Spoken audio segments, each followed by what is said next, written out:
A gente costuma olhar para um contrato imobiliário e pensar, é um monte de papel, né? Uma burocracia. Mas e se eu te disser que ali dentro existe um poder oculto? Nessa análise, a gente vai desvendar os princípios que transformam esse papel numa verdadeira ferramenta de proteção e como construir uma mentalidade que evita problemas antes mesmo deles nascerem. Para começar, vamos direto ao ponto com essa pergunta. Um contrato imobiliário é só papelada? A verdade é que muita, mas muita gente mesmo, trata como se fosse uma mera formalidade, sabe? Um passo burocrático que tem que ser vencido. Só que essa visão é um erro. Um erro crítico que pode ter consequências financeiras gigantescas. E aqui a gente vê essas duas visões lado a lado. De um lado, essa ideia de que, é só uma formalidade. Do outro, a realidade. Um contrato é uma ferramenta estratégica. Um instrumento poderosíssimo que, dependendo de como for usado, pode tanto transferir riqueza de forma segura, quanto gerar dívidas ocultas e muitos problemas no futuro. Vamos detalhar um pouco mais esse potencial. Pensa só, um contrato bem feito, bem amarrado, ele consolida uma estratégia de vida, de patrimônio e faz a transferência de riqueza acontecer com segurança. Agora, o contrário, um contrato mal feito vira uma verdadeira fábrica de passivos ocultos e de processos judiciais que, olha, eram totalmente previsíveis. Ele pode ser a base do sucesso ou a origem de uma baita dor de cabeça. Ok, então, se essa ferramenta é tão poderosa, o que é que a governa? A liberdade de contratar não é um cheque em branco, não é absoluta. Existem regras do jogo, sabe? E algumas delas nem estão escritas ali no texto do contrato, mas estão profundamente presentes na lei. Vamos começar pela primeira de duas, que são cruciais: a função social. A base para isso está aqui, ó, direto no nosso Código Civil. O artigo 421 é cristalino. A liberdade de contratar tem um limite, e esse limite é a função social do contrato. Na prática, o que isso quer dizer? Quer dizer que um acordo privado entre duas partes não pode simplesmente ignorar o impacto que ele tem na coletividade. Mas o que é essa tal de função social?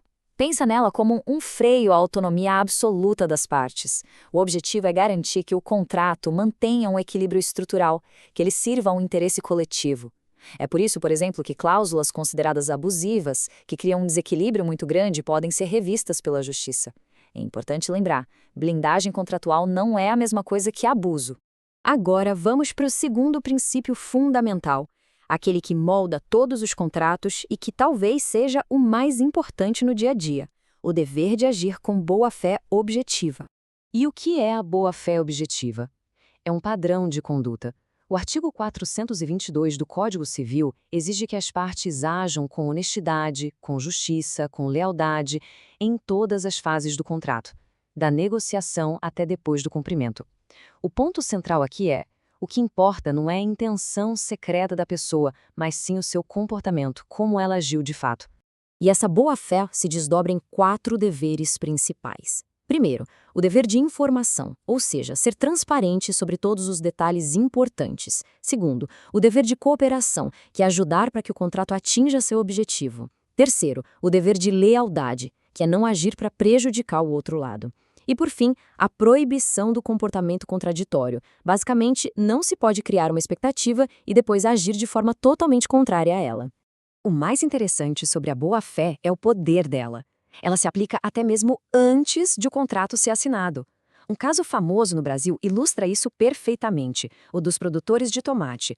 Uma empresa distribuiu sementes e insumos, criando uma enorme expectativa de que compraria toda a safra. Só que no fim, a empresa não comprou. Mesmo sem um contrato escrito, a justiça a condenou a indenizar os agricultores, porque a confiança que ela gerou foi quebrada. Bom, agora que entendermos esses princípios, vamos ver onde eles são mais ignorados e onde os maiores problemas geralmente começam. No contrato preliminar, a famosa promessa de compra e venda. A promessa de compra e venda é um contrato preliminar super sério, que estabelece a obrigação de fechar o negócio lá na frente. O problema é que, na prática, ela é tratada com superficialidade, muitas vezes com base em modelos genéricos. É aí que os erros técnicos acontecem. E esses erros são, de longe, a principal fonte de processos judiciais no setor imobiliário. E que erros são esses? A lista é longa, viu? Mas aqui estão alguns dos mais comuns e principalmente mais caros. Falta de uma cláusula clara de rescisão, o sinal às arras definido de forma errada, multas totalmente desproporcionais, ninguém deixa claro quem paga os impostos, não existe um prazo para regularizar atrasos, Cada um desses itens é uma armadilha só esperando para ser ativada. Este slide mostra o caminho previsível para o prejuízo. Se um contrato não tem uma cláusula de rescisão clara e algo dá errado, ele não se desfaz sozinho. É preciso entrar com uma ação na justiça.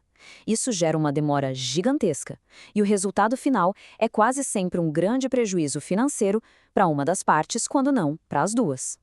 Então, como é que se evita essas armadilhas? A resposta está em mudar a mentalidade. Sair de uma postura reativa, que só apaga incêndios, para uma postura proativa e estratégica, que evita que eles comecem. A mentalidade do estrategista é essa: é pensar como um organizador de patrimônio, não como um mero redator de documentos. É antecipar os possíveis conflitos e já criar as soluções dentro do próprio contrato.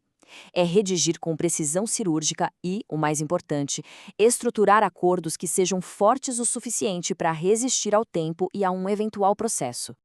Então, o ponto crucial é este. O objetivo final não é apenas registrar um acordo num papel, é construir um instrumento robusto, uma verdadeira engenharia jurídica projetada para durar, ser clara e resolver problemas antes mesmo que eles precisem chegar à justiça. E para fechar, fica a reflexão. O contrato em questão é apenas uma formalidade? Um pedaço de papel para cumprir uma etapa? Ou ele é uma fortaleza, projetada para proteger o patrimônio e garantir a segurança do negócio? Entender os princípios da função social e da boa-fé é o primeiro passo para garantir que a resposta seja sempre a segunda opção.